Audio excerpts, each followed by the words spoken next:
In this module, we'll be looking at large connectors. So this includes bolts and coach screws, and it can also be used for dowels. We will look at examples of bolted connections, some capacities of type 1 and type 2 connections, and detailing that's required for bolted connections. This slide shows a picture of some bolted connections in a truss.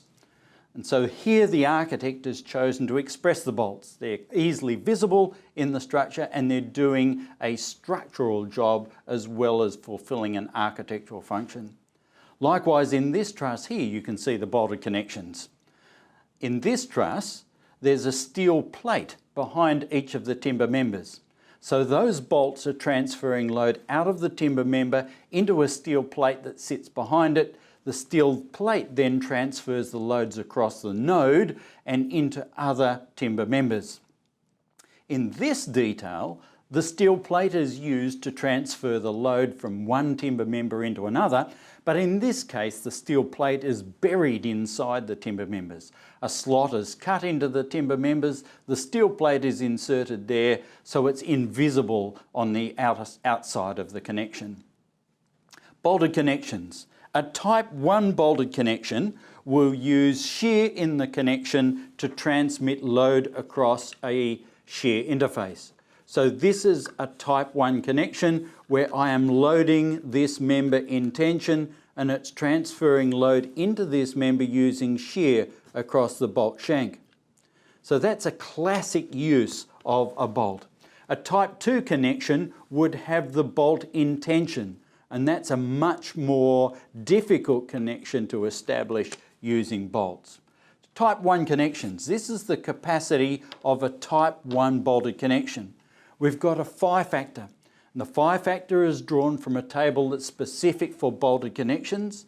We've got a K1 factor that is appropriate for bolted connections. K16 is a head fixity factor. And again, if the bolt passes through a thick metal plate, that metal plate can stop the bolt from rotating and give the connection extra strength. The K17 factor allows for multiple rows of bolts along the length of a connection. And finally, the number of bolts and the capacity of a single bolt in shear. K17 for bolts is quite different to the K17 for nails. With K17 for nails, all you had to do was count the number of rows of fasteners and look up the table.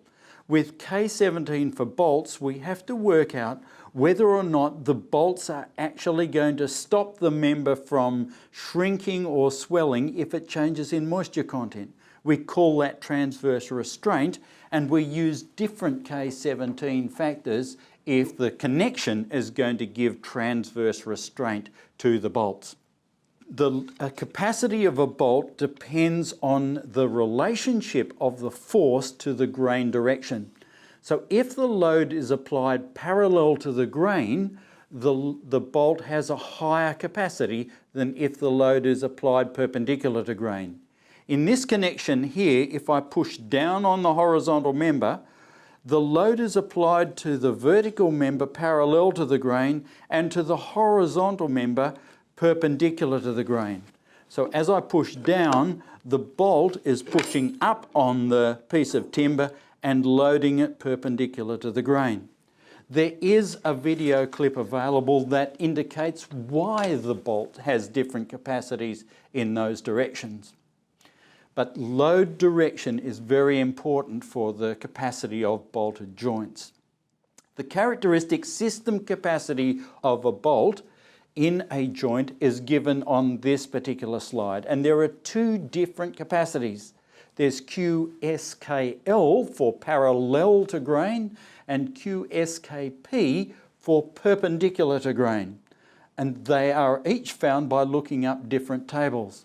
So to find the characteristic capacity of a bolt, the first thing is to work out what is the direction of the force relative to the grain in the timber. If the force is parallel to the grain, as it is for the vertical member in this configuration, we use the table that you can see on the slide at the moment. On the other hand, if the load is perpendicular to the grain, there is a completely different table that we use to find the capacity of the bolt in the joint. Then we use the species strength joint.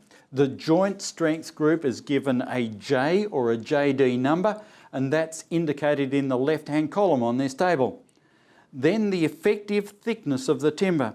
Thicker timber generally has higher bolt capacity because there's more timber at the bolt timber interface to give high bearing transfer from the timber into the bolt. And finally, it's a function of the diameter of the bolt. The bigger the bolt, the bigger its capacity. Now this model illustrates what happens with a bolt, and a bolt is a bolted connection is made using a bolt, a washer, and a threaded portion of the bolt that goes onto a nut. However, we could make a similar kind of connection without any threads simply by embedding a dowel into the timber. So by drilling a hole and driving a solid dowel like this into the timber, we can gain the benefits of a bolted connection without having a bolt head and nut visible on the outside of the timber. The capacities are very similar. The capacity of a type 2 bolted connection is given by these formulae, and there are two formulae. One is limited by the tensile strength of the bolt. So if the bolt is put in tension and it fails in tension, then the joint will come apart. The other mode of failure is by crushing under the head, so that the tension in the bolt leads to high localized compression in the timber immediately under the bolt head, and that can cause localized failure. So two different capacity equations for type 2 bolted connections. Now, detailing in bolted connections. There are minimum end distances, spacings, and edge distances for bolted connections, but all of them are related to the direction in which the load is applied.